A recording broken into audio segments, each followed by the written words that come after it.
On a vu hier en deuxième partie le spécial chômeur. On a vu Yerushalmi, la Tanachon. Comment tu viendras nous résumer le Yerushalmi?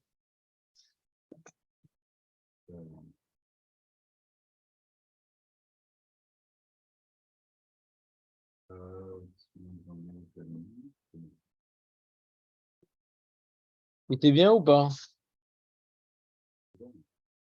Quoi? Ça dit? Eh ben, se remettre en plein Yerushalmi à la Boker, c'est difficile.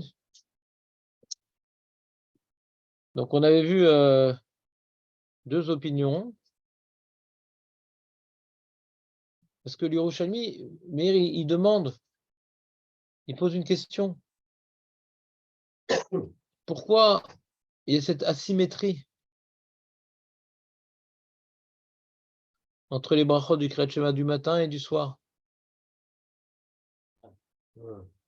Il demande, il y en a 3 le matin et 4 le soir. C'est tellement beau la symétrie. Alors pourquoi être asymétrique?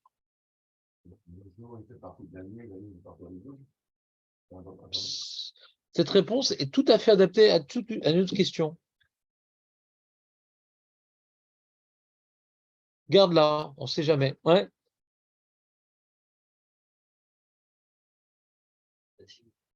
La symétrie. Ça, c'est la question d'Yerushalmi. Le Babli ne pose pas la question. Il attaque direct. La première ligne d'Yerushalmi rapporte une marloquette. Première opinion, Cheyé, il rapporte à cause du verset dans Josué, Ve'egeta bo yomam valayla, Ve'hagita yomam valayla, qu'il y a un enjeu de méditer à la Torah jour et nuit. Jour et nuit. Et de ce pasouk-là, le Yerushalmi, il dit, donc il faut que, il déduit, le Yerushalmi de ce verset-là, que c'est pas plus la nuit que le jour ou plus que le jour la nuit. Donc c'est équivalent. Donc si maintenant on fait 3 bénédictions le matin et 3 parachutes du Kriyat Shema le matin, ça fait 6. Eh bien le soir, ou d'après cette opinion, on ne faisait que 2 parachutes du Kriyat Shema, parce que les tzitzit, on ne met pas de tzitzit la nuit. Donc on rajoute une bracha, ça fait 6. Même si on ne parle pas de tzitzit, il y a quand même Israël. Qu'est-ce qu'il est fort! Avec quelle aisance! Tu es d'accord, Jérémy, ou pas? Il dit, mais comment?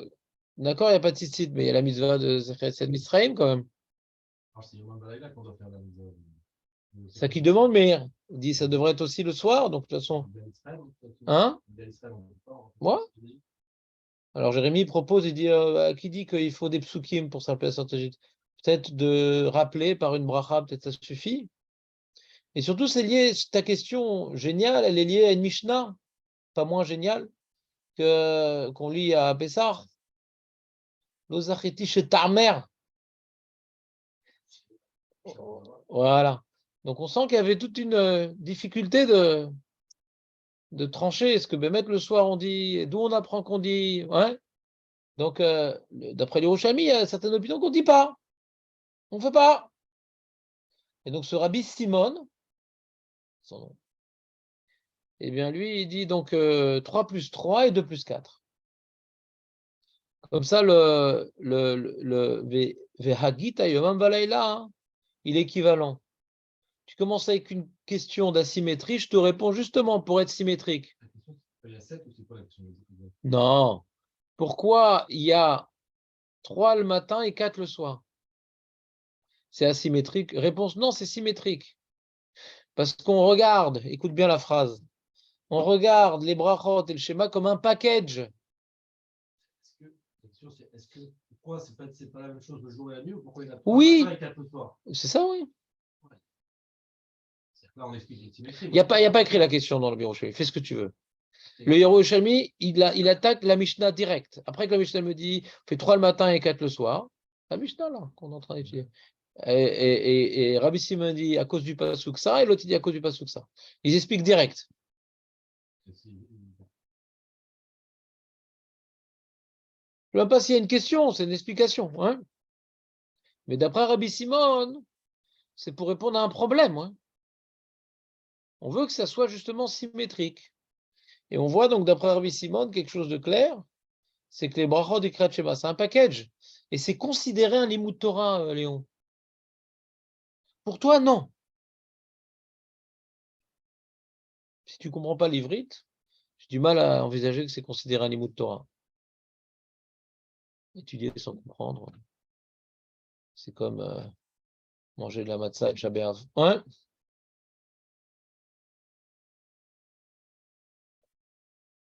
Et donc, d'après ce qu'on a développé comme idée, que les brachot du Kriyat Shema, elles renforcent certaines notions dans le Kriyat Shema, et on développe, quoi. Il y a une sorte de développement et tout.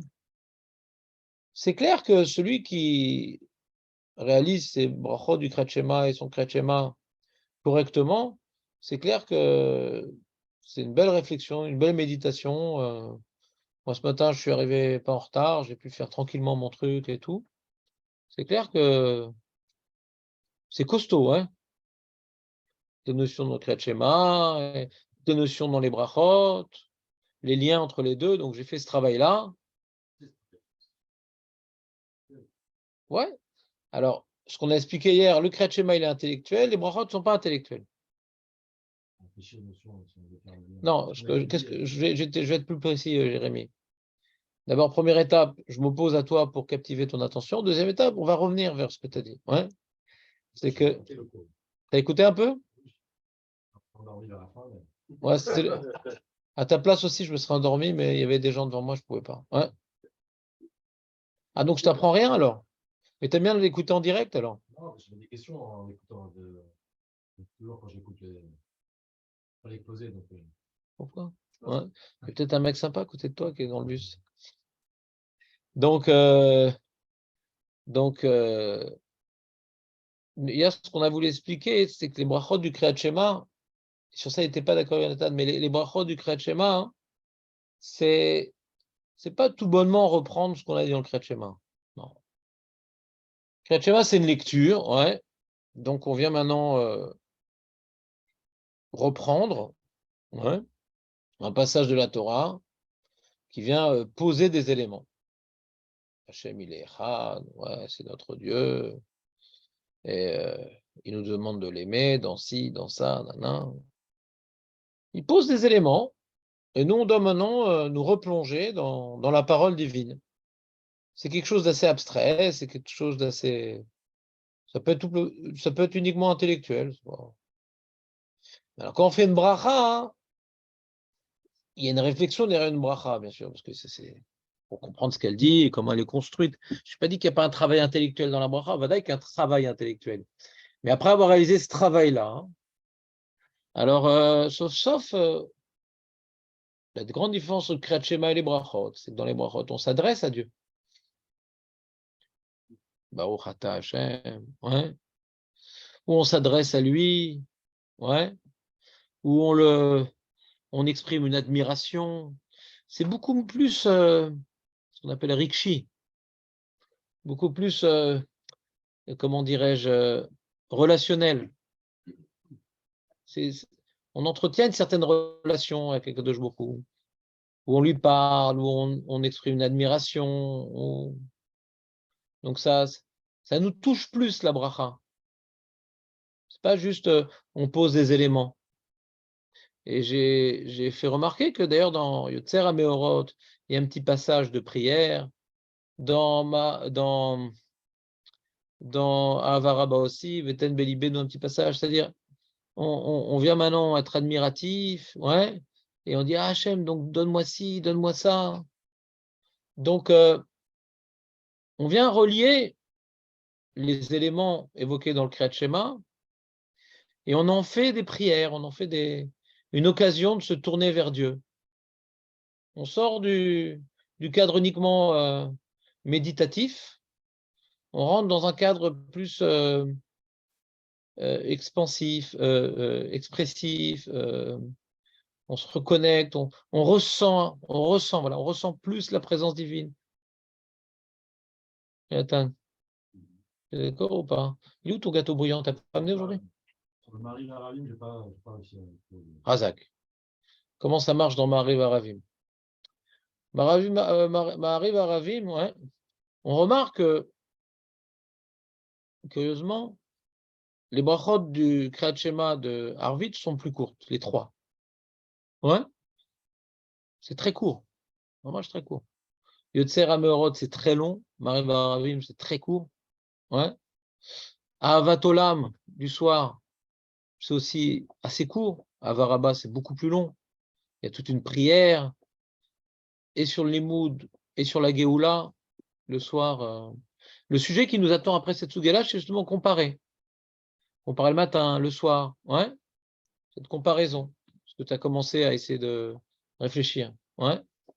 Et effectivement,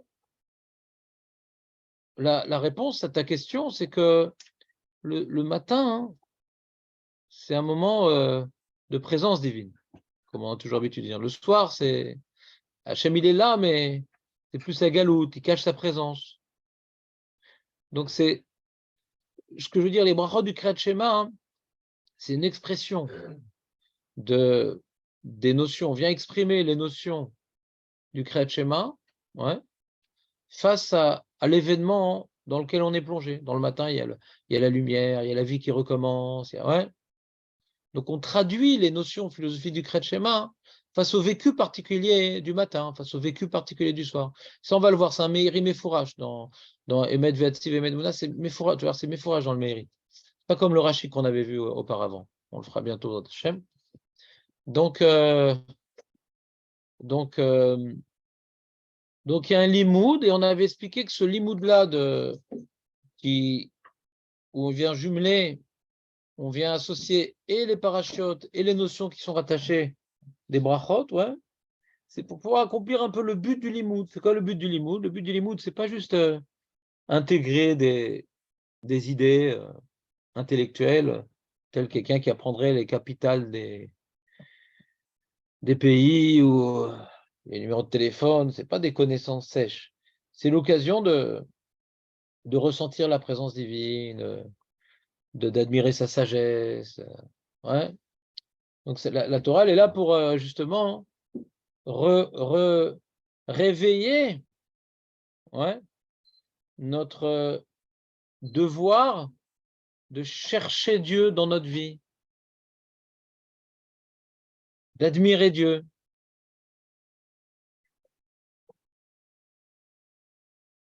De ressentir sa présence. Et donc, c'est pour ça que et les brachot et Kriyat Shema s'appellent Vagita B'Yam Valayla, parce que il y a le limoud, qui est la paracha, et le but du limoud, c'est de se rapprocher d'Hachem grâce au limoud. Ça, c'est les brachot. Mais les deux s'appellent un limoud. Vous comprenez ce que je veux dire ou pas, Jonathan? C'est-à-dire, ouais, comme tu dirais aujourd'hui, il y a la Gemara, la Gadot, ouais, il y a l'Alacha, le Moussar. C'est pas uniquement avoir des connaissances sèches dans le cerveau, c'est que ces connaissances me rapprochent d'Hachem par rapport à sa présence, me rapprochent d'Hachem par rapport à qui il est, combien il est grand, combien il est bon. Hachem doit occuper notre esprit, pas nos soucis et pas nos dérives matérialistes. Notre esprit, il n'est jamais vide, ouais. On a toujours l'esprit occupé, d'accord? Et alors, quelqu'un qui a un travail, qui est au milieu d'un travail, alors son esprit, en général, il va glisser naturellement vers les choses dans lesquelles il s'investit. D'accord? Et s'il ne s'investit pas dans son travail ou il n'a pas de travail, alors c'est très, très, très, très conjoncturel, ces pensées. Quelqu'un lui a parlé d'un truc, ça va lui tourner dans la tête, il va voir quelque chose dans la rue, ou il a un Yetzer Hara ouais, qu'il agresse. Ça, c'est le pire. Et c'est pour ça qu'il y a marqué que quand on a un Yetzer Hara de Arayot, Arayot, c'est les femmes, le seul médicament, c'est l'Imouda Torah. C'est-à-dire, Ariot, c'est tu es livré à toi-même et donc forcément, ça va te tomber dessus, ce genre de pensée, surtout quand tu es dans la rue. Et c'est parce que tu as l'esprit libre. Et va à Gita, là, c'est pour remplir ton esprit. Ouais, pour remplir ton esprit. Pas stam, c'est pas arbitraire, c'est remplir son esprit du but, ce pourquoi on est venu sur Terre, se rapprocher d'Hachem. Ouais. C'est pas juste un outil pour pas penser à des ch'tiotes, c'est le but.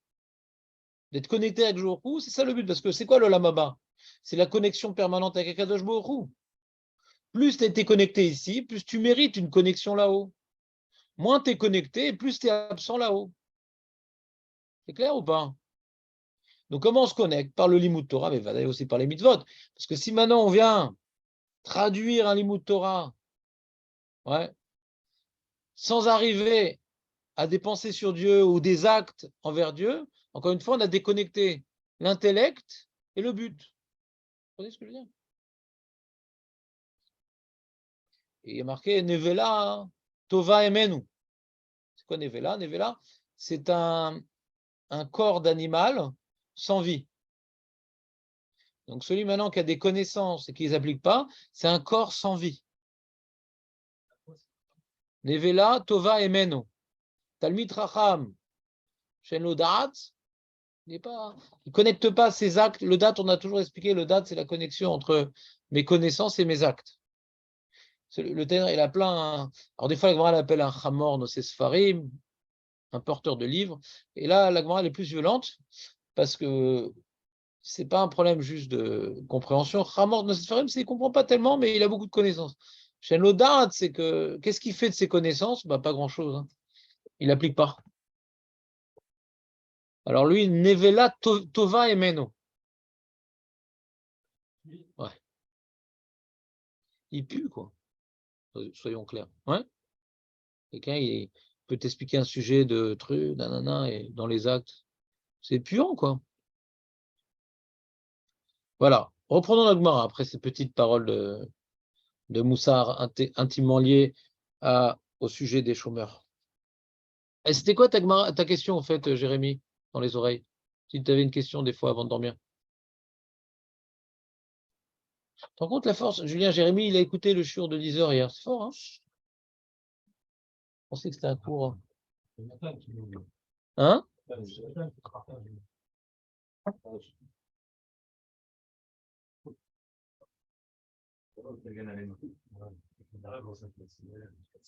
Razak, Nathan. Bah, disons que quand on va sur YouTube et qu'il n'est pas encore mis en ligne, on dit ah, Jonathan que lui. Ouais, je porte bien ton nom.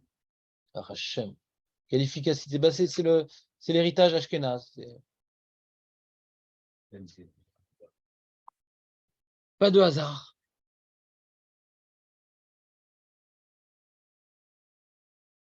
Comment un Ashkenaz peut gagner au loto si on ne dit pas de hasard? Comment il fait? Il achète tous les billets. Ouais. Qu'est-ce qu'il y a? S'habituer à la vitesse 1.5. D'accord, il n'y a pas de problème. Si vous pourriez faire le. Ouais, tout. On peut tout faire sur YouTube. On peut même mettre un filtre avec une perruque blonde si ouais. C'est marrant parce qu'au début, le cerveau peut capter, mais quand il a vu mieux, c'est comme si vous parliez normalement. Ah ouais? Non, mais des fois, je dis des notions très vite. Quand tu as travaillé sur certaines notions, alors les cases, elles s'imbriquent très vite, mais pas pour ceux qui n'ont pas réfléchi encore à ces notions-là. Donc des fois, il faut faire preuve de pédagogie quand même. Top, les amis, vous êtes prêts? On reprend la Gemara? Meir, tu nous as manqué hier. Alors s'il te plaît, laisse-nous sur une bonne impression. Ouais? Ah mince.